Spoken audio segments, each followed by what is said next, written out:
Hello friends, welcome to Nikki mom's kitchen. ఈరోజు నేను ఒక హెల్దీ అయిన బ్రేక్ఫాస్ట్ చూపిస్తున్నాను. అది కూడా హెల్దీగా ఉంటుంది. శనగలు మనకి నాన్ వెజ్తో మనకి ఎలాంటి ఎనర్జీ ఎలాంటి విటమిన్స్ మనకి వస్తుందో, ఇలా శనగలు తిన్నా, శనగలతో చేసుకున్నవి ఏ ఐటమ్స్ తిన్నా మనకి అంత హెల్దీగా ఉంటుంది, అలా వస్తుంది. ఒకసారి ట్రై చేయండి.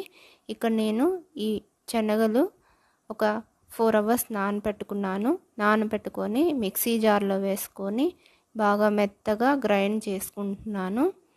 తర్వాత 2 కప్స్ ఇడ్లీ రవ్వ ఉంటుంది కదా, అది 2 కప్స్. 1 కప్ శనగలకి 2 కప్స్ ఇడ్లీ రవ్వ బాగా క్లీన్ చేసుకొని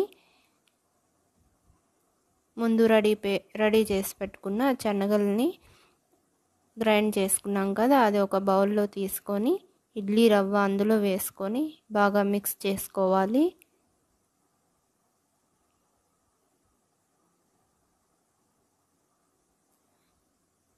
కొంచెం వాటర్ వేసుకుంటూ మనం ఇడ్లీ బ్యాటర్ ఎలా కలుపుకుంటామో అలాగే ఇది కూడా కలిపి పెట్టుకోవాలి.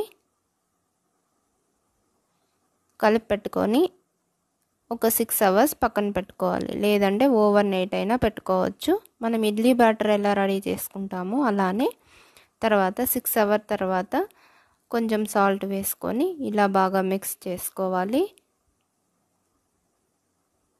ఇది టేస్ట్ కూడా చాలా బాగుంటుంది ఫ్రెండ్స్, ఒకసారి ట్రై చేయండి. ఇక్కడ నేను ఇడ్లీ ప్లేట్కి ఆయిల్ అప్లై చేసుకుంటున్నాను. ఆయిల్ అయినా గీ అయినా అప్లై చేసుకోవచ్చు. తర్వాత ఇక్కడ ముందు రెడీ చేసి పెట్టుకున్న శనగల బ్యాటరు ఇలా ఇడ్లీ ప్లేట్లో పెట్టుకున్నాను. తర్వాత నేను పైనుంచి సన్నగా కట్ చేసుకున్న కొరియాండర్ వేసుకుంటున్నాను. ఇది చాలా హెల్దీ, ఒకసారి ట్రై చేయండి. ఈ రెసిపీ వెయిట్ లాస్కి చాలా యూస్ అవుతుంది. డైజెషన్ ప్రాబ్లం ఉన్న వాళ్ళకి కూడా ఇది చాలా యూస్ అవుతుంది. షుగర్ ఉన్న వాళ్ళకి కూడా ఇది చాలా యూస్ అవుతుంది. ఒకసారి ట్రై చేయండి. ఈ వీడియో మీకు నచ్చితే లైక్ చేయండి, షేర్ చేయండి, కమెంట్ చేయండి. మీలో ఎవరైనా నా వీడియోని ఫస్ట్ టైం చూస్తుంటే ప్లీజ్ సబ్స్క్రైబ్ చేసుకోండి. ఇలా ఇడ్లీ కుక్కర్లో పెట్టుకొని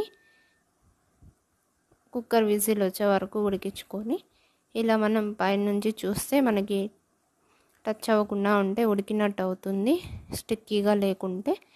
ఇలా తీసుకొని ఈ ఇడ్లీలు మనం కోకోనట్ చట్నీ అయినా ఏదైనా కారం పచ్చడితో అయినా సర్వ్ చేసుకోవచ్చు. చాలా బాగుంటాయి, ఒకసారి ట్రై చేయండి ఫ్రెండ్స్. ఈ వీడియో మీకు నచ్చితే లైక్ చేయండి, కమెంట్ చేయండి.